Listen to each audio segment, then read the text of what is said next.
Les élèves sont sans arrêt, sur leurs jeux vidéo, en train de jouer à des jeux extrêmement violents et quand ils se retrouvent dans la vie réelle, ils ne savent plus s'ils sont encore dans le jeu ou s'ils sont encore dans la vie réelle. Jingle.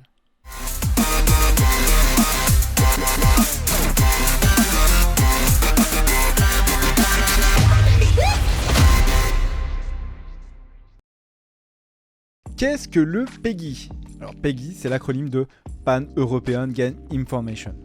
Désolé pour l'anglais, j'ai essayé de faire au mieux. C'est un système qui a été lancé au printemps 2003 et qui est appliqué actuellement dans 35 pays européens. Je ne vais pas vous faire toute la liste, vous les retrouvez sur le site, que d'ailleurs je mettrai en description, et géré par une société indépendante à but non lucratif et à vocation sociale de droit belge.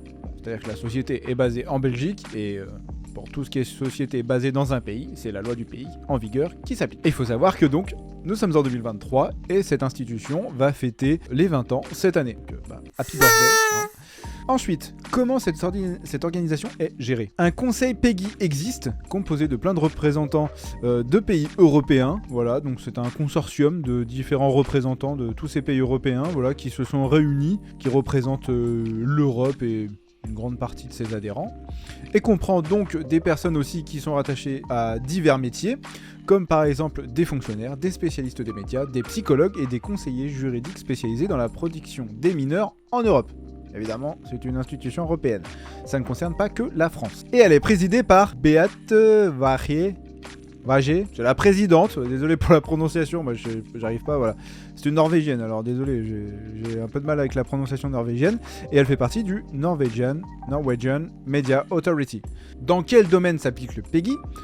Eh bien ça concerne les films, notamment le cinéma. Quand vous avez des interdictions moins de 12 ans, moins de 16 ans, moins de 18 ans, c'est en partie à cause du PEGI. Tout est noté, c'est le PEGI qui les a recommandés ainsi. Bien sûr, vous verrez pas les petits encarts sur les affiches de cinéma, mais le PEGI est là. Ensuite, vous avez donc les vidéos, les DVD et les jeux informatiques. Tout ce que je viens de vous citer là, c'est pas moi qui l'ai inventé, c'est eux qui le disent. Et tout ceci à destination des consommateurs et plus précisément des parents pour les aider dans leur choix d'achat de jeux vidéo. En général, les parents travaillent toujours, ils n'ont pas le temps de s'intéresser aux jeux vidéo.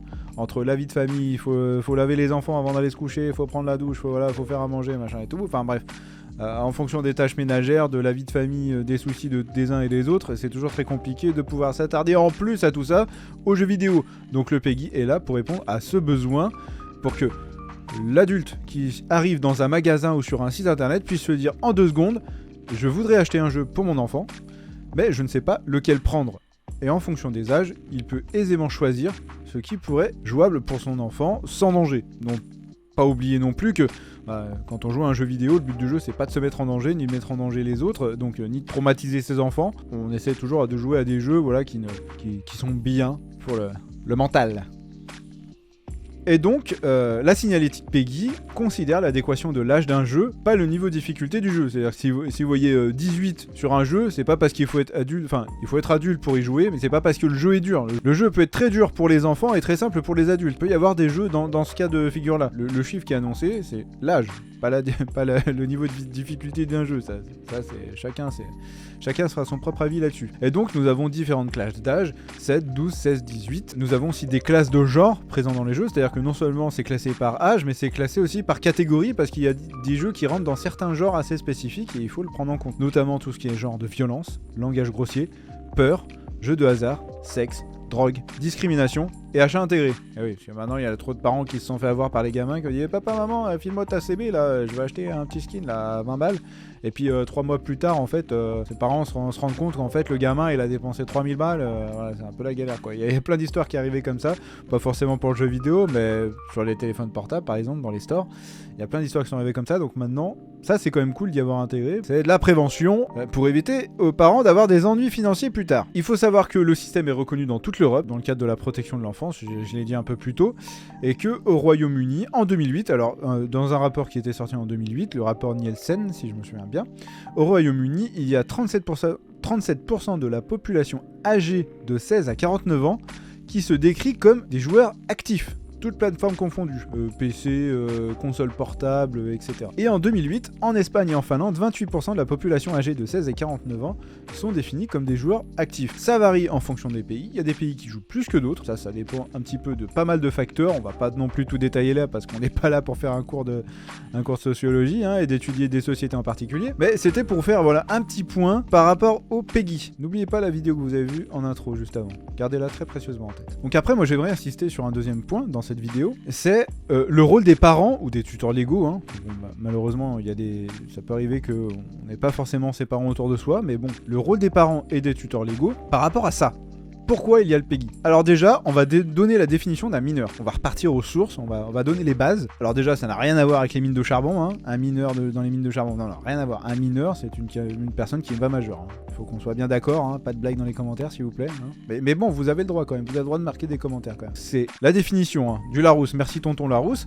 Se dit de quelqu'un qui n'a pas atteint l'âge de 18 ans fixé par la loi pour la pleine capacité civile d'exercice et la responsabilité pénale. Voilà, merci tonton Larousse. Donc voilà ce que c'est un mineur. Et donc par rapport à ça, que sont censés faire les parents par rapport à ça? Par rapport à un mineur? C'est pas compliqué, nous sommes en France. Alors déjà, c'est le tuteur légal qui va nous accompagner jusqu'à notre majorité. En France, on est majeur à partir de 18 ans. C'est-à-dire qu'en dessous de 18 ans, ce sont nos parents qui sont responsables de nous. Nos parents ou nos tuteurs légaux. Ici, le parent, il doit endosser le rôle de garde-fou pour protéger la santé mentale de son ou ses enfants. On a le droit d'avoir plusieurs enfants. En évitant à son ou ses enfants de consulter involontairement du contenu traumatisant. Parce que le pauvre gamin qui a 10 ans qui se dit moi chouette, je vais jouer un super jeu, je vais jouer à Battlefield. Et puis là après, en 2 heures de jeu, il est complètement traumatisé parce qu'il était sur un vrai champ de bataille, c'était très réaliste, il y avait du sang de partout, on était dans une immersion très très dure, très réaliste. Et lui, c'était pas forcément le type de jeu qu'il recherchait, lui il se disait moi je veux juste jouer, je veux pas avoir une impression, une sensation de réalisme. Voilà, c'est un exemple parmi tant d'autres, mais voilà. Ou alors le gamin de 10 ans qui se dit chouette, ou de 7 ans par exemple, qui se dit chouette, je vais pouvoir jouer à Resident Evil. Impeccable. Resident Evil Village, impeccable. C'est un jeu qui fait un peu peur quand même pour les gens qui n'ont pas très peur. C'est quand même assez... Voilà. Le parent qui va acheter le jeu pour le gamin, il va pas lui dire tiens vas-y joue à Resident Evil, c'est bon, c'est comme Fall Guy en fait, ça ressemble à Fall Guys en fait. C'est un jeu pour les enfants. Non, pas du tout. Après là c'est pour le jeu vidéo, mais c'est pareil aussi pour les films. Quand on met un film interdit au moins de 18 ans, par exemple comme Saw 3, qui est interdit au moins de 18 ans, un excellent film mais interdit au moins de 18 ans, le parent il est là pour dire à son enfant ne regarde pas ce film là parce qu'il est interdit au moins de 18 ans et tu es trop petit pour regarder ce genre de film. Donc tout ça c'est très important et les parents ils doivent être là pour protéger leurs enfants et pour leur dire attention, moi je suis là pour te dire que ce contenu n'est pas pour toi, par contre je vais te proposer en échange bien évidemment, parce que bon le gamin on lui dit non mais faut bien lui proposer quelque chose derrière, mais le parent s'il fait correctement son boulot derrière il va proposer à son enfant un contenu qui sera adapté à son âge et qui sera pour lui. Il passera un bon moment et ce sera parfait. Et ensuite j'aimerais insister sur un troisième point qui est le monsieur déjà que vous venez voir dans cette vidéo. Alors ce monsieur s'appelle Kevin Bossuet. En 2013 il devient un professeur d'histoire-géographie dans l'enseignement secondaire. Et puis il devient par la suite chroniqueur dans plusieurs médias TV, notamment CNews, LCI, et aussi dans la presse papier, dans les magazines, Valeurs Actuelles, Causeur, Marianne, Le Figaro Vox, Front Populaire, de Michel Onfray. Alors moi j'étais un petit peu déçu parce que moi j'ai trouvé un petit peu dommage que ce monsieur ne connaisse pas...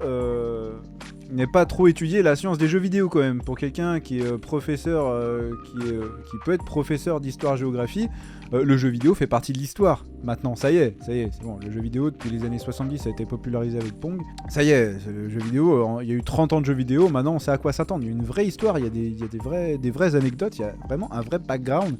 Comme dans tout vrai jeu, en final, il y a vraiment des informations intéressantes à connaître. Donc là, ne pas savoir ça déjà, faire l'impasse sur 30 ans de jeux vidéo, c'est déjà un peu gros quand même. Déjà, définition du jeu vidéo aussi, on va aussi revenir aux fondamentaux. C'est un programme informatique permettant de jouer seul ou à plusieurs, conçu surtout en 3D et installé le plus souvent sur une console électronique ou un micro-ordinateur. Voilà. Merci tonton Larousse pour la définition. Voilà. Alors par rapport aux propos qui viennent d'être dit, moi je trouvais que c'était quand même d'ailleurs assez étrange de constater que personne n'a revendiqué avoir tué au nom d'un jeu vidéo depuis le jeu Pong. C'est-à-dire que je comprends pas quoi. Dans les années 70, pourquoi personne n'a... Pourquoi il est passé où le tennisman qui a mis des coups de raquette à des gens dans la rue en disant j'ai joué au jeu Pong, ça y est, je suis un fanatique, je vais mettre des coups de raquette à tout le monde quoi. Oui, parce que Pong c'était un jeu de tennis pour les plus jeunes d'entre nous. d'entre vous, pardon. Donc bon, il y a quand même pas mal d'interrogations qui se posent là. C'est quoi ce bordel en 2023? Pourquoi est-ce que ce monsieur qui intervient sur les plateaux télé, qui a l'air quand même assez cultivé en histoire et géographie, et vient nous pondre quelque chose d'aussi illogique que ça? C'est inadmissible, c'est inadmissible. Moi, je ne peux pas rester impassible sur ce genre de choses. En 2023, c'est impossible. Et surtout, quand on réfléchit 2 secondes, on se dit mais c'est pas possible de réfléchir comme ça. De ne pas avoir réfléchi 2 secondes en se disant ah, je vais peut-être dire une bêtise là quand même. Il y a 30 ans de jeux vidéo, il s'est rien passé de grave pendant ces 30 ans. Mais non, c'est pas sérieux les gars, réfléchissez 2 secondes. Après, quand on en réfléchit un petit peu, voilà, en conclusion de cette vidéo, on peut quand même se dire que c'est vrai que moi, depuis que j'ai joué à Marvel Spider-Man Miles Morales, bah, je monte des buildings tous les matins après le petit déjeuner, quoi. C'est mon rituel d'ailleurs. Oui, je monte à main nue comme ça. Je grimpe comme ça, comme Spider-Man. Après tout, de toute façon, moi je suis Spider-Man. Je vois pas ce qu'il y a de grave, quoi. Après, c'est vrai que j'ai joué à ce jeu-là, mais j'en ai joué à d'autres aussi. Là, en ce moment, je suis en train de jouer au Hogwarts Legacy, tranquillou. J'avais un petit peu oublié que lancer des Avada Kedavra dans la rue, c'était très dangereux parce que c'est des sorts interdits. Puis moi, vous me connaissez, moi dans le jeu, tout ce qui est interdit, j'aime bien. Donc forcément, vu que je suis un peu fanatique sur les bords, bah oui, j'apprends un sort dans Hogwarts Legacy. Donc la première chose que je fais, c'est que je sors le samedi après-midi et je vais faire des Avada Kedavra en plein centre-ville. Un samedi après-midi, quoi, alors pendant que les gens font leur shopping. Bah oui, parce que c'est marrant d'essayer de tuer des gens avec sa baguette magique. Donc ça aussi c'est quand même assez marrant, quoi. Et mis à part ça, mais il faut dire aussi que depuis 20 ans Mario en tant que plombier a suscité une vraie vocation. Moi j'ai jamais vu autant de plombiers de toute ma vie, quoi. Limite il y a trop de plombiers, quoi. Tous les jours il y en a 15 qui viennent des fanatiques qui ont joué à Mario et qui du jour au lendemain ils ont vrillé comme ça, ils sont devenus plombiers. Mais c'est infernal, quoi. C'est infernal. On vit plus. Le soir à minuit, il y a des plombiers qui grimpent pour regarder si, au niveau de la tuyauterie et tout, des fois, j'arrive chez moi, j'ai des plombiers qui sont chez moi, quoi. Incroyable. Les mecs, des fanatiques. Ils continuent de jouer à Mario Kart, à Mario et tout. Enfin, je sais pas ce qu'ils font. Mais, un truc de fou, quoi. Et bien sûr, cela va sans dire que j'ai joué aussi à tous les jeux Batman. Bah, moi, ça y est, c'est fini. Moi, depuis Arkham City, je ne sors jamais sans mon grappin. Jamais sans le grappin. Demain, il y a une attaque de banque, quelque chose comme ça. Je mets un coup de grappin, ça y est, j'ai disparu. Je suis tout en haut de l'immeuble et vous me revoyez plus, je suis tranquille. Donc moi par précaution, non, j'ai pas d'arme à feu, rien du tout. Ouais, j'ai juste un petit grappin portatif. Ça porte mon poids. Parfait, une centaine de kilos, je fais moins de 100 kilos. Je porte toujours mon petit grappin et puis voilà, quoi. Non, voilà. C'est toujours très utile d'avoir un grappin sur soi. D'ailleurs, je vous le recommande, hein, bien évidemment. Enfin bref, bon, vous l'aurez compris. Blague à part, je pense surtout que ce monsieur Bossuet a oublié ou ignore que tous les maux de notre société ne sont pas la conséquence uniquement des jeux vidéo, qu'il y a d'autres facteurs à prendre en compte quand même. On peut pas tout ramener aux jeux vidéo. C'est complètement idiot. J'allais dire débile, mais non, c'est complètement idiot de tout ramener aux jeux vidéo, quoi. Ah bah, il y a un meurtre, c'est le jeu vidéo. Je vois. Il y a un accident de voiture. Ah, c'est le jeu vidéo. Ah oui. Tu te serais amélioré sur Forza Motorsport, il n'y aurait jamais eu d'accident. Hein. Ah bah oui. Ça fait 50 fois que je te le dis. Et on est en 2023. Oh, le cerveau, il est où, là? Vous l'avez laissé tomber où, là? Bah, je vais vous aider à aller le chercher. C'est pas possible. Et surtout, nous, on est de l'autre côté. Mais imaginez les développeurs qui sont à l'intérieur du jeu vidéo. Eux, le truc, ils l'ont créé de toutes pièces. Avec leur clavier et leur souris, ils ont tout créé. Qu'est-ce qu'ils doivent en penser, eux? Que doit-on penser de ces développeurs, voilà, qui ont créé tous ces mondes imaginaires? Parce que la plupart des trucs, c'est des mondes imaginaires, hein, même si inspirés de lieux ou d'histoires réelles. Bon, il y a certains jeux qui sont vraiment tirés de lieux réels, voilà. The Division, ils avaient vraiment retranscrit certains quartiers, certains endroits bien précis qui existent vraiment dans le monde. Je me souviens plus exactement de la ville, mais voilà, c'est pour vous donner une ordre d'idée. Donc, mais eux alors, c'est des toxicos? Sinon, on est des fanatiques. Eux, c'est des toxicos? Non, c'est pas possible. Qu'est-ce qu'on va faire, les amis? Qu'est-ce qu'on va faire? Surtout quand on sait que le jeu vidéo est encadré. Il y a un conseil européen. C'est encadré au niveau de l'Union européenne. C'est même pas géré uniquement par la France. C'est même pas un seul point de vue de la France. C'est l'Union européenne qui se met ensemble pour créer le PEGI, donc le Pan-European Game Information. Désolé pour l'anglais. Voilà, c'est un truc qui est géré. Il y a un conseil qui est représenté par différents pays européens sur les 35. Ça s'applique dans 35 pays. Le truc, il est fait en sorte pour que le Pékin qui sort de chez lui et qui arrive en magasin ne soit pas perdu et qu'il puisse se repérer en 2 secondes. Et en soi, c'est une excellente chose. C'est d'ailleurs soutenu par les plus grandes boîtes au monde. Nintendo, Sony, Microsoft. Ils ont besoin de ça aussi. pour pouvoir cibler leur contenu. Voilà, et dire, bah voilà, nous faisons un contenu qui est destiné uniquement pour les adultes. Et tout à leur honneur, ils créent ce qu'ils veulent, ils font le contenu qu'ils veulent, ils proposent ce qu'ils veulent pour la cible de personnes qu'ils veulent. Voilà, il n'y a pas de souci. Enfin voilà, tout est classé, tout est encadré. Si les parents jouent bien leur rôle, normalement, il n'y a pas besoin de... Enfin, il n'y a pas de problème particulier. Le mineur qui a moins de 18 ans, il est bien encadré par ses parents. On peut pas dire que c'est à cause du jeu vidéo, parce que les parents...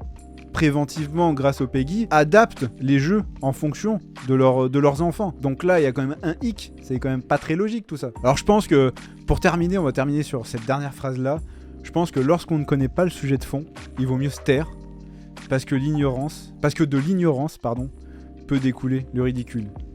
Ce monsieur Bossuet a l'air peut-être très sympathique, mais là, très clairement, il a un peu parlé pour ne rien dire, et dans son cas, le ridicule fait très mal. D'autant plus quand tout ceci, tout le discours qu'il était en train de faire, fait référence au meurtre d'une professeure d'espagnol, voilà, tuée à coups de couteau par un de ses étudiants. Voilà, c'est quand même un fait très grave. Et le jeu vidéo est une industrie très sérieuse, c'est très solide, supporté par énormément de personnes à travers le monde, des jeunes, des moins jeunes, qui nous réunit tous dans une passion commune. Et ramener un meurtre malheureux, bien évidemment, c'est malheureux qu'il se passe encore des choses comme ça en France en 2023, pardon. Mais il y a plein de raisons pour condamner le jeu vidéo pour autant, parce que lui, il ne reste que du divertissement. Passez un bon dimanche, et nous on se retrouve dimanche prochain pour une nouvelle vidéo. Prenez soin de vous, paix sur vous, prenez soin les uns des autres, et continuez de croire à la passion du jeu vidéo qui nous anime tous, c'est tout. Tchuss les petits potes.